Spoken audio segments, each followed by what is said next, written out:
Now we turn towards crude and product exports, and here we can kind of kick off when we start looking at the way gasoline is. We expected to see another decline. It was small. Distillate had a small increase of about 171,000 barrels a day. Again, that's something that we think is going to start to pare back. The bigger one here is going to be propane.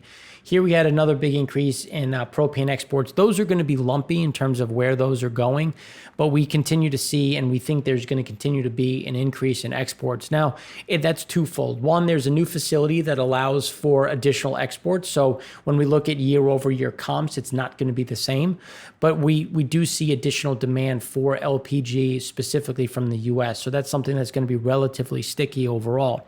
The bigger call out here is going to be the crude oil exports. Now, we expected to see a decline in exports closer to 2.7, 2.8 million barrels a day because we knew that China was still there. We knew that there was additional flow, but here you can see a big increase of 490,000 barrels a day, putting us at about 3.5 million barrels a day. So that increase, again, we've reached the physical max, not so much in terms of the abilities at the dock, but just when you marry in timing on fill, getting through the different channels because you need pilots, getting through the different ports, we really reached the maximum of where we can really see.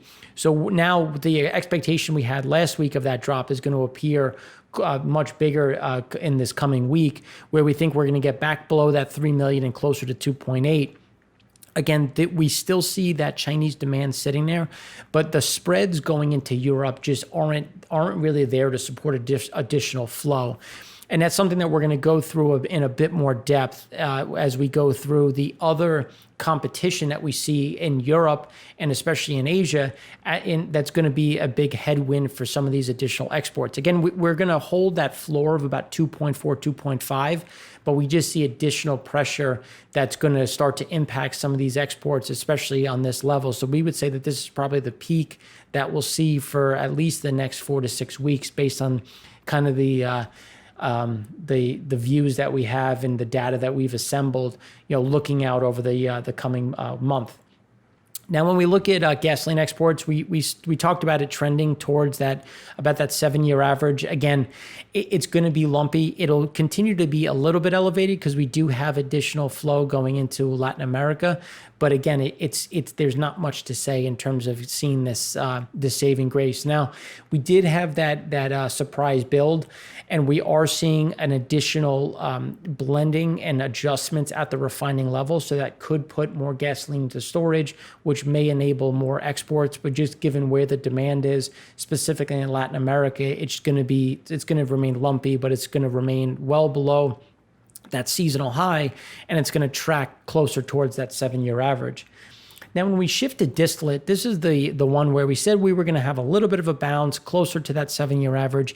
This is where we see additional pressure. Now, the reason why we're saying pressure here is because we've had builds in Europe in terms of just distillate just sitting on not only the coast, but also in storage. And we also have a pickup in COVID cases that is impacting production throughput. We're starting to see additional pressure, specifically in Spain, France, the UK, with Germany kind of flattening out and slightly coming down a little bit. So those are some key demand centers that are going to be problematic. Now, the other side of thing is not only just the lack of demand in Europe, but also the additional flow that's coming not only from Asia, which is really India and Singapore, but also the Middle East. We're seeing additional flow as Saudi Arabia and some of these other countries have increased their diesel exports. And the other one is Russia. Russia's actually increased their diesel exports.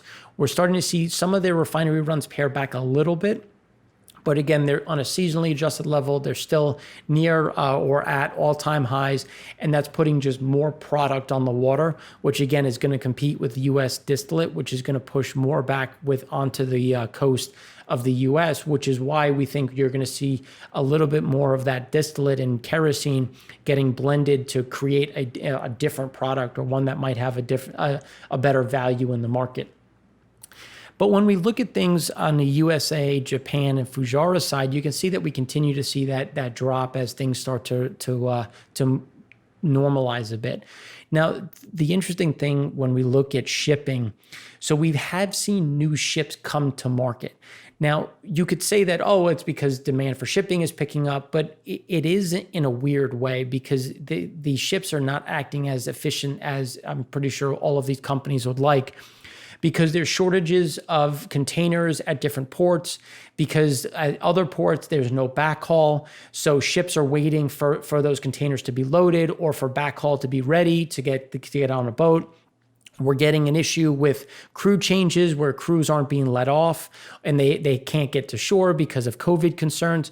So this is putting some new ships into the market, especially across key shipping lanes, which has pulled more MGO into the market. But again, that's more of a one-time thing in terms of getting pulled through as some of these new distillates come in to backfill.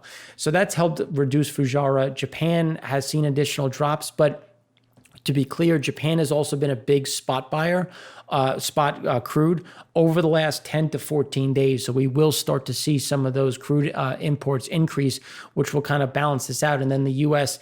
is going to continue to be, we would say net flat when we start looking at distillates and crude, which is going to kind of put us in flatline. And if you look at the last in 2019, 2018, you can see that we normally kind of flatline and continue to drift higher. That's one that we think it's going to be something relatively consistent with seasonal norms. And we actually don't expect to see a big spike. We think it's just going to track that seasonal, let's just say slope of the curve on increases, because the Middle East, specifically across OPEC, is trying to give the optics. So we think OECD country levels will start to drop as you see crude getting pushed into markets that aren't as well tracked, which is something that we try to overcome with our tracking data on the shipping side, AIS transponders, and customs data. So stay tuned because that'll be fun to look at. Now, a quick update on Libya. Now, the reason why Libya is so important is because a lot of this crude ends up in Italy and Spain and France and other parts of Europe, which is going to be a big hindrance for new U.S. flow. Especially with euros trading at a discount, with a new discount being traded today.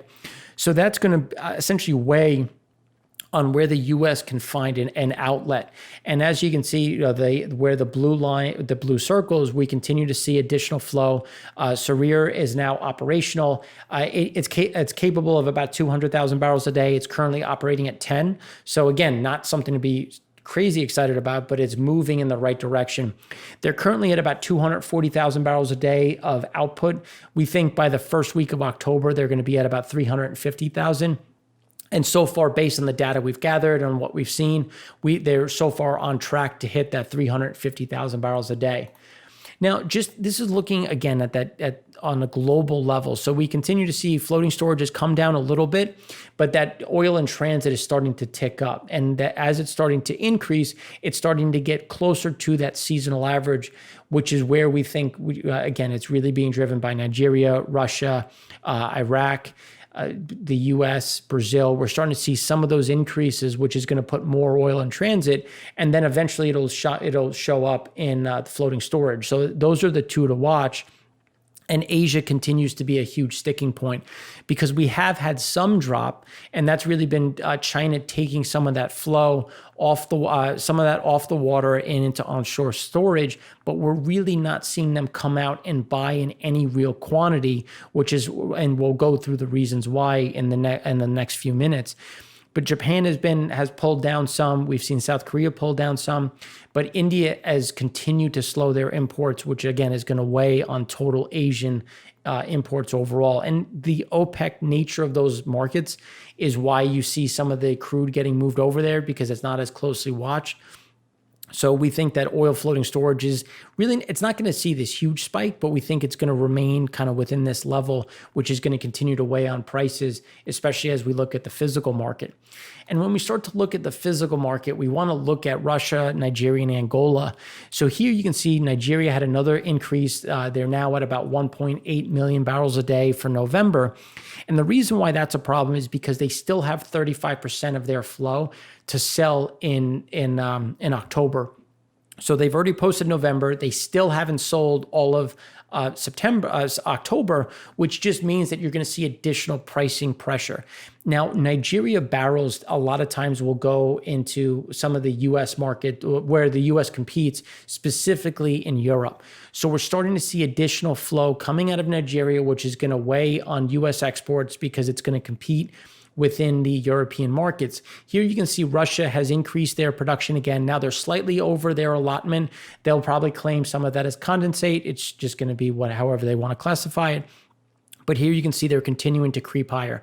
Now Angola has reduced. The reason why we've seen the reduction is because they're sitting on a significant amount of spot cargoes, with prices falling again today.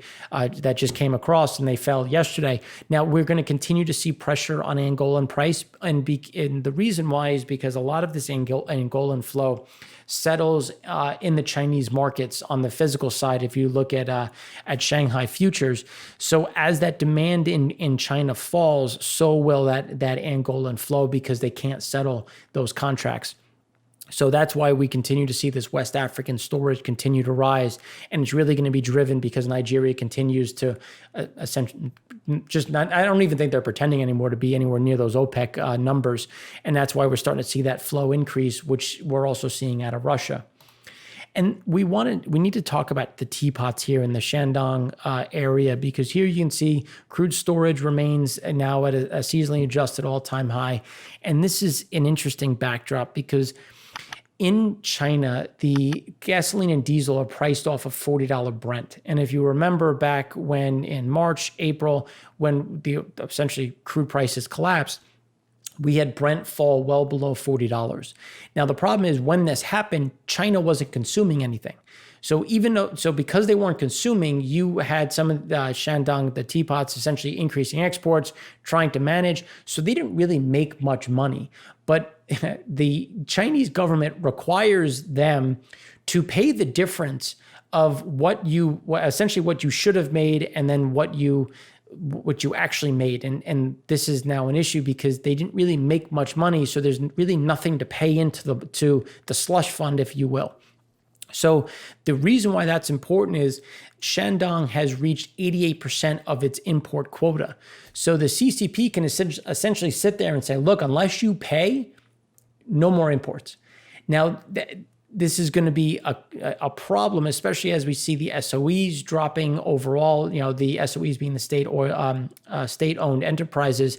Their refinery throughput is down to about 75% utilization rates, and we think that you're going to see the teapots really start to slow down, just because I don't think they have the capital that the government thinks they have. So again, this is going to be an interesting thing, and we're going to see additional slowdowns into China, which will put more crude on the water, which is going to weigh on overall pricing.